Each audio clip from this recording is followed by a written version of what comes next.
Hello guys, তোমরা কেমন আছো গাইস? আমি চলে যাইতেছিল দাঁতের ডাক্তারের কাছে। আমার অবস্থা তো বেশি ভালো না। আমি মনে করছি আমার দাঁতে তো অনেক সমস্যা। তারপর চলে আসলাম মার্কেটের সামনে। আর মার্কেটের সামনে আসার পর মার্কেটের উপরে এটা হলো দাঁতের ডেন্টাল। এখন মনে করবো মার্কেটে কি মার্কেটের উপরে এটা হলো দাঁতের ডেন্টাল। আর এখানে আমি দাঁত দেখাইতে আসছি।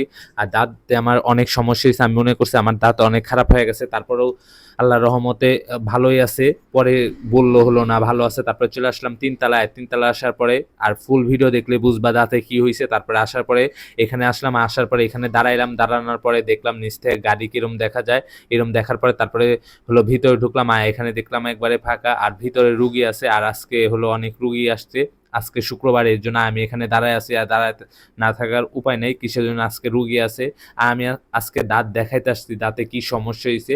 আমি দাঁতে আজকে কোনো কাজ করাইতে আসি না। যাদের দাঁতে সমস্যা হবে তারা তাড়াতাড়ি দেখাবে, কারণ দাঁত নিয়ে অবহেলা না করাই ভালো। আমি তো তাও অনেকদিন পর আসলাম, তারপর অত সমস্যা হয় নাই। তারপরে এখানে বইসা ছিলাম। আর বইসা থাকতে থাকতে বিরক্ত হইতেছিলাম। তারপরেও সমস্যা নেই, বিরক্ত হইলেও প্রবলেম নাই, কিসের জন্য ডাক্তার তো কোনো যায় আসে না, কারণ আমার বইসা থাকতে হবে। তারপরে এখানে বইসা থাকার পরে অনেকক্ষণ ধরে এখানে বইসা ছিলাম, ৫ মিনিট ৬ মিনিট। তারপরে হলো ডাক্তার ভিতরে ডাকলো। ডাকার পরে তো ভিতরে গেলাম। যাওয়ার পরে আর ভিডিও নেওয়া হয় নাই, কারণ দাঁত তো আল্লাহর রহমতে ভালো আছে। বলছে দাঁত ভালো আছে মোটামুটি। আর হলো ২ বার ব্রাশ করতে বলছে, এটাই বলছে। আর এখান থেকে চলে যাইতেছি। আজকে ভিডিওটা এই পর্যন্ত। ভালো লাগলে লাইক কমেন্ট শেয়ার করে দিও। আর সবাই দাঁতে যত্ন রেখো, সবাই নিজের খেয়াল রাখো। আর সবাই লাইক কমেন্ট শেয়ার করতে, পেজটা ফলো দিতে ভুলো না।